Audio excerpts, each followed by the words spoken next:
Good morning, everyone. Today's class is about occupational health. So, in this session, we'll be discussing about the what is occupational health and definition of ergonomics and different types of occupational diseases and what is an occupational environment and uh, and what is Factories Act and a few ESI Act and some points about the different types of occupational diseases. Okay, the prevention part will be discussed in another session. So we'll begin. Okay, coming to the definition of occupational health. So we know that occupational health, it is a branch. Okay, so in order to prevent diseases in every individual who is working in a particular environment, so we know that WHO has brought this thing. Initially, it was known as industrial health.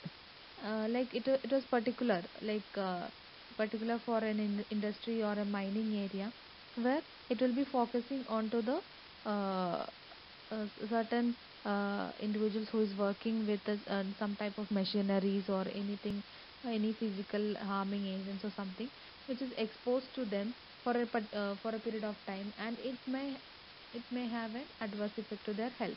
So in order to prevent that, WHO in 1915 brought this. Okay, so occupational health should aim at the promotion and maintenance of highest degree of physical, mental, and social well-being of worker in all occupations. So, in order to prevent the adverse effects following, followed by an occupation, in an occupation where the person will be having different type of effects.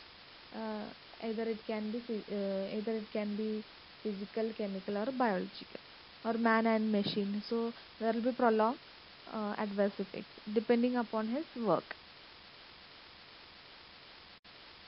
Okay. Next, we'll see what is ergonomics. So these are the terminologies we should be knowing with relation to occupational health. So ergonomics is derived from a Greek word ergon meaning work and nomos meaning law. Okay. So it is simply means fitting the job to the worker. So training in ergonomics involve designing of machineries and tools. So here, we are making a person working in a safer environment by knowing the technologies or any type of tools or machines or any chemical substance or physical substance. So you should under like we should understand the physiology of a particular substance, and then we should make a person work in that environment. So that is what ergonomics means. Okay, it is simply meaning fitting the job to the worker. So a worker should be able to work in a uh, peaceful environment where it should not affect his health or any mental status or any physical or social status. So it should be like a peaceful environment for a worker to work. Okay. So the application of ergonomics has made a significant contribution to reducing industrial accidents and to overall health and efficiency of the workers. So basically, this ergonomics has introduced to reduce the industrial accidents and improve the efficacy of the workers. Okay, so that is what ergonomics means, and by improving the so the application of ergonomics has made a significant contribution to reduce uh, industrial accident and also to overall health and efficiency of the workers. Coming to occupational health. So occupational health means the external condition, like here the working place of an individual. So how the working place and how it should be. So every on day-to-day basis, man will be exposed to heat, physical agents like heat, cold, and all, and chemical agents with so many gases or any type of chemical or acids or something like that, and biological agents. It can be any like viruses, bacteria, all those things. So, how to maintain, like how to adjust with such environment, and if in industries like uh, where they use high machineries due to for a mass production and all.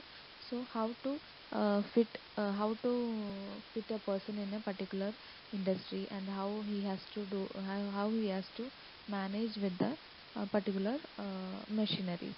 Okay, how in a proper way, in a safety, how in a safety environment, and in order to prevent accidents.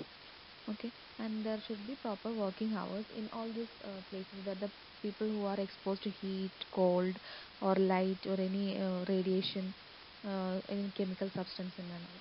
And man and machine, I told you, like any type of large machinery in an industrial area, in an industrial setup. So how a person should be handling a machine. Uh, and how he should prevent from accidents and all. And coming to man, in every working place, a human being should be he has to adjust with another person, right? So how he has to, like, there will be leadership quality in different people. So how superior should behave to another staff members, and how there should be proper communication between the staff, and there should be proper security and work stability in an environment.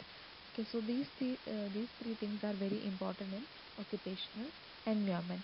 Uh, so next we'll see what are the occupational hazards. So occupational hazard, we all know it is divided into physical hazards, chemical, biological, mechanical, and psychosocial hazards.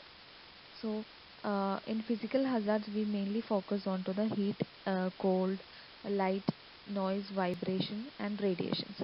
So, heat and cold. So, we all know different in different working environment, like working in a place like steel industry, glass industry, or for example, we'll give a coal mine industries, and all the people will be exposed to high temperature or heat. So this may have a direct effect on their health. So there will be heat stroke, heat cramps, exhaustion, etc. So in some industries, like there will be hot spots like oven and furnaces. So how to prevent exposure to such areas? How, the person will be exposed to heat, but how to prevent him from adverse effects to his health? So there should be a proper working environment. There should be shift for a person, like 5 hours shift or something like that, or otherwise, the and the person has to be hydrated, like continuous hydration, drinking water, and there should be a proper area for toilet, breathing space should be there, so etc. These can uh, this can prevent uh, in a certain extent. Okay, so coming to the cold areas, like people will be exposed to high called like very it can lead to the cold areas, and it can lead to frostbite and all. So how to prevent that? So prevention will be discussed in another session. So people will be exposed to high temperature as well as very low temperature. Okay. Coming to light, in certain industries like uh, people will be exposed to uh, illumination, and the high illumination, and also the poor illumination. So excessive brightness also will cause problem to a person, and very less brightness will also cause problem. So acute effect of poor illumination are eye strain. So eye strain, headache, eye pain, and all. And chronic effect on health include minus nystagmus. It is an example for light. Minus nystagmus, exposure to excessive brightness or glare is intense. Direct glare may also result in blurring of vision and also leads to accidents. So there should be sufficient and suitable lighting, natural or artificial, wherever a person are working. Okay, coming to noise, noise is health hazard. We all know in many industries, there may be auditory effects which consist of temporary and or permanent hearing loss. So, um, following auditory in working in a noisy environment, there can be temporary or permanent hearing loss for a person or non-auditory effects which consist of nervousness, fatigue, interference with communication by speech or decreased efficiency. So that also is considered in physical hazards. Okay. Then vibration. Especially in a frequency range from 10 to 50, 500 hertz, may be encountered in work with pneumatic tools such as drills, hammers, and all. So people who are working in such areas should be very careful, like uh, how to handle with this vibration. After like few months, the person should have a medical checkup and all, so we can identify if there is any problem to the person. Okay. Then coming to ultraviolet radiation, occupational exposure to ultraviolet radiation, we all know in industries like arc welding, radiation mainly affects the eyes, causing intense conjunctivitis and keratitis. So it is also known as welder's flash. Okay. Then coming to ionizing radiation, ionizing radiation means X-rays and radioactive isotopes. So important isotopes are cobalt 60 and phosphorus 32. So any exposure to this also will cause genetic changes or malformations. Cancer can occur, leukemia, any type of ulceration and all. Okay. Next we'll see what is chemical hazard. Coming to chemical hazards, so we all know there are very few industries which doesn't have any exposure to chemical substances. So chemical substance uh, uh, it can affect in three ways. That is local action, inhalation, and ingestion. So there are different types of chemical substance which when a person comes in contact with the chemical substances like aniline or something, dyes or something, there will be a local irritation for a person, or any other substance like acids or any alkaline substances which may cause irritation to an individual.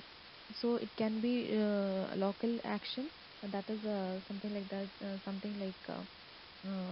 occupational dermatitis due to some substance like machine oil, rubber, X-rays, or any alkaline or acid substances. So next comes the inhalation. So inhalation, any chemical substance, it can be dust or gases or any other metal compound, metal and their compound. So inhalation of dust, so the mainly dust, the solid particles, it range from zero point 0.1 to 150 microns. So any substance less than 5 microns are very, which has a direct impact, direct impact towards lung disease.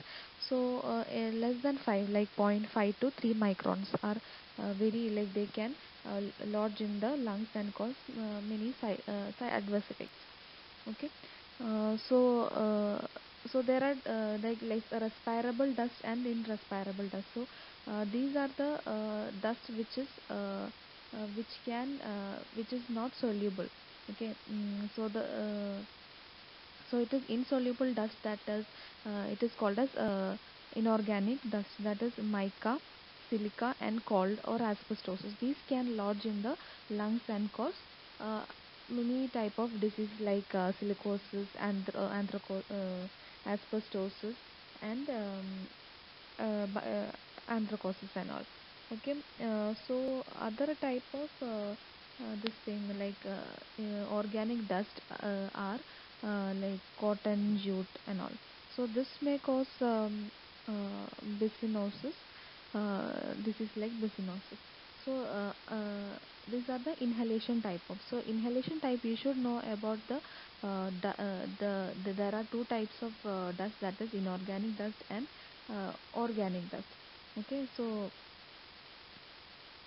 a particle less than 5 microns are directly inhaled into the lungs and are retained there. So this fraction of the dust is called respirable dust, and it is mainly responsible for pneumoconiosis. So you know that pneumoconiosis, it is an occupational lung disease due to inhalation of substances which is harmful to the lung, like silica, coal, and asbestos. So next we'll see what is next is gases, the inhalation of gases like for example like common type of or many industries have gas inhalation. So like carbon monoxide, cyanide, exposure to cyanide and sulfur dioxide, and so these are very in that carbon monoxide is frequently reported in gas industries and all, coal and gas industries, manufacturing, and steel industries. So these are the places where there is exposure to gases, and other type of substance like exposure to lead, arsenic, or these are the metal compounds which can be so there will be exposure like in gaseous form there will be exposure, and it can cause ill effect to the person. Okay, so coming to the ingestion, the occupational disease may also result from ingestion are like lead, mercury, arsenic, zinc, and chromium. Okay, so these are seen in industries like cigarette, in the any type of like cigarette industries. So these are swallowed, and these substances are swallowed in a minute. In such, so ingestion of this material is excreted the fetus, and also a small proportion may reach the general blood circulation. So ingestion, inhalation, and local um, action. Okay, these three things you should know about chemical hazards. Coming to biological hazards, the workers are more exposed to in case of industries, agriculture areas. The workers are more exposed to cattle fields and zoonotic diseases and all. Okay, anthrax, then leptospirosis, tetanus, and hydatid disease, brucellosis. So there are certain occupation which there is exposure to biological agents and any type of research like exposure to virus, bacteria, and all. So mechanical hazard, we all know, handling with any type of large machineries, there can cause accidents and injuries to a person. So psychosocial hazard, as I previously mentioned, that working in an alien environment like a new environment, it can cause stress and frustration to the person, or any type of leader person who doesn't have a leadership quality, and then another staff who is working under him, it can cause pressure and stress, and it may affect his family and social behavior. Okay, so common psychological changes we see in work with relation to working environment are depression, anxiety, and aggressiveness, and it can lead to drug abuse, and followingly absenteeism. Okay, so uh, that is about hazards, occupational hazards. So next we'll see what is pneumoconiosis. Okay, so we all know pneumoconiosis. It is um, occupational lung disease. Okay, it is due to inhalation of particle, that is inorganic substances less than 5 microns, that is point, it range from 0.5 to 3 microns. So it is a very common health hazard, and also very uh, there is high mortality and morbidity, okay, for pneumoconiosis. So the important pneumoconiosis we'll discuss are which are silicosis, anthracosis, and bicyanosis. So silicosis, we know it is due to inhalation to silica or silicon dioxide. So it is mainly reported from Kolar gold mines. So since 1947, we have been hearing about silicosis. So and other industry, mining industries, uh, which has uh, which can lead to such diseases are like coal, mica, and gold industries, silver, lead, and any industries dealing with manganese, and any ceramic industries, sand blasting, metal grinding, any type of industries due to mining or grinding, which produce such type of dust. Okay.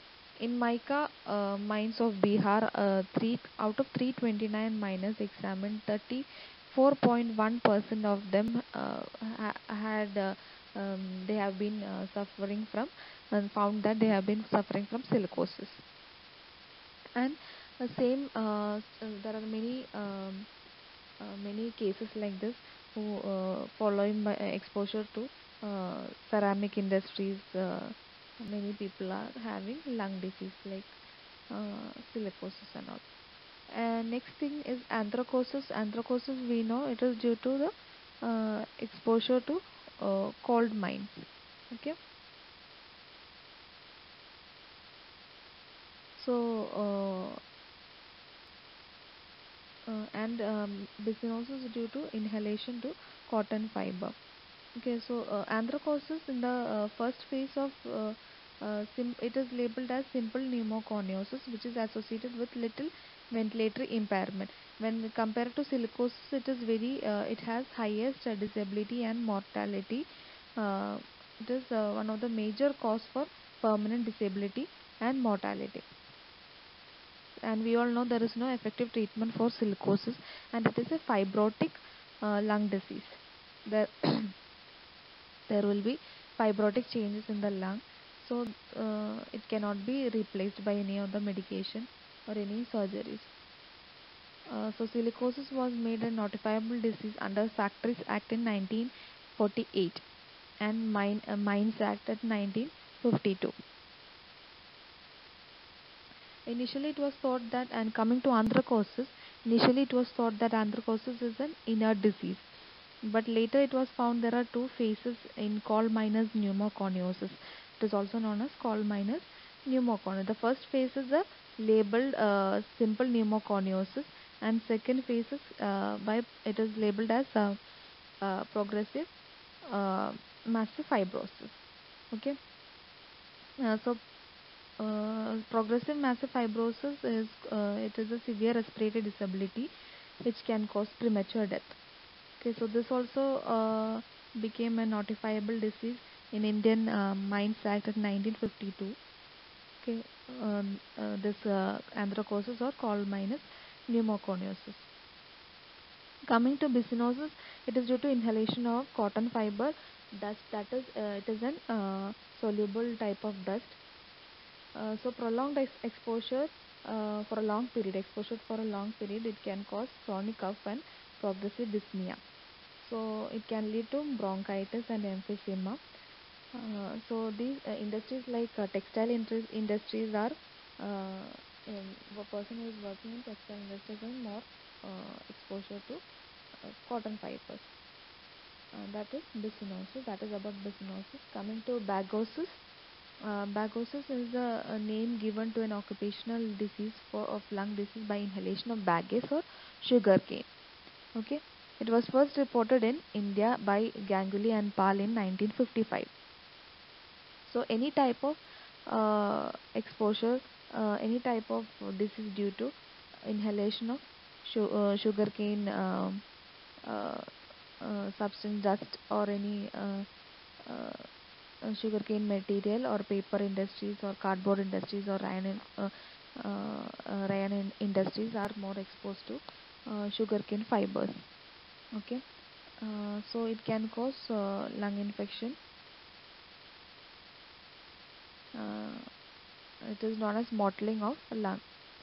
And coming to next, we'll discuss about asbestosis and farmer's lung. We'll see in pneumoconiosis another one like asbestosis. So asbestos is a commercial name given to a fibrous material. So it is basically silica. When it combines with magnesium or iron or calcium, it becomes this fibrous material. So it is named as asbestos. So it is used in many. areas. So asbestos, when it comes in contact uh, with the body, like in case in by inhalation, so this fine dust may be deposited in the alveoli and alveoli of the lungs and cause uh, cancer, pulmonary fibrosis, and it can lead to bronchogenic carcinoma or mesothelioma. So it is one of the most common occupational one of the most common occupational cancer, okay, due to asbestos. Then we'll see what is farmer's lung. So farmer's lung, it is due to inhalation of moldy hay or grain dust. So it is due to moisture content. So when the moisture content is about 30% in the hay, it can grain dust or any hay, it can cause this farmer's lung. So it is mainly due to the moisture content, and it may help in the growth of fungi like thermophilic actinomyces and micropolyspora afani. So this can lead to pulmonary fibrosis following repeated attack. Okay, following repeated attack, it can cause pulmonary fibrosis and pulmonary damage. Finally, core pulmonary. Okay, next we'll see what is lead poisoning and lead poisoning and occupational cancer. Okay, coming to lead poisoning, there are many industries where lead is used. Okay, lead, we know it is a toxic metal. It can be from industrial use, or it can be non-occupational sources. The lead can enter in a human being from non-occupational sources. And other type of absorption are ingestion and inhalation and exposure to skin. So we'll see where are the areas where the lead is used. So we know that lead is used in industries like glass industries, rubber industry, battery storage, batteries industries, potteries and all. And non-occupational sources are from gasoline. Majority is from gasoline. So from the environment, it can enter into the humans by inhalation or ingestion.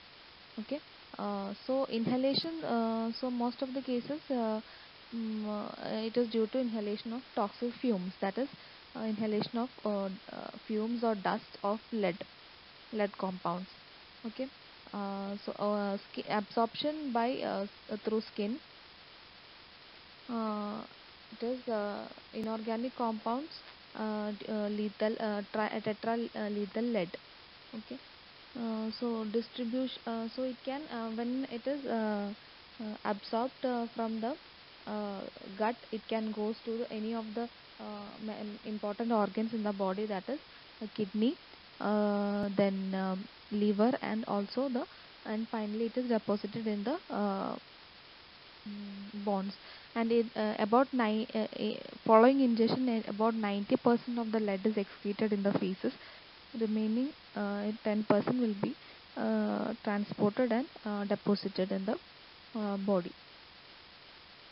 So we know that is there are different manifestation of lead poisoning.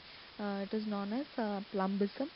So there are different manifestation for plumbism, like abdominal colic, constipation, loss of appetite, blow lines on the gums. These are typical features of lead poisoning.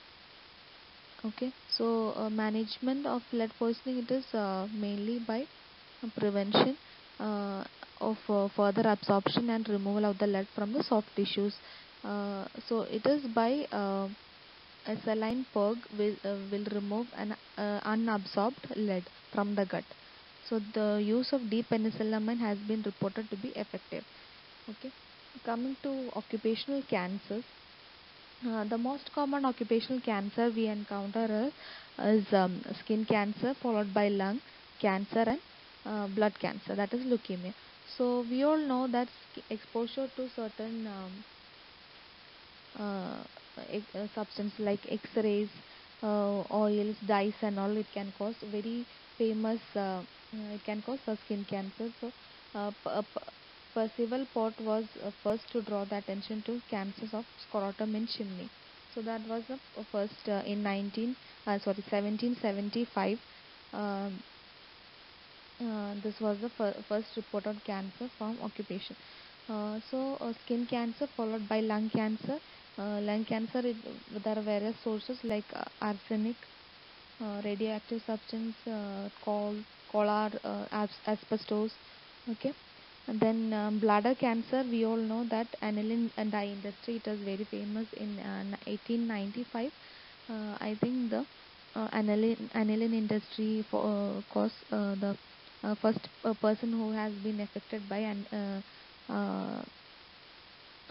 this aniline industry, that is, and he has he had bladder cancer. Okay.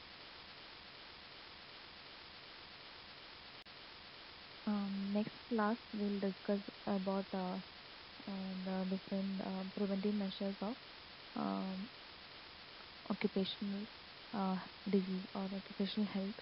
And thank you. And I'll be giving few assignments and MCQs to solve in relation with the occupational health.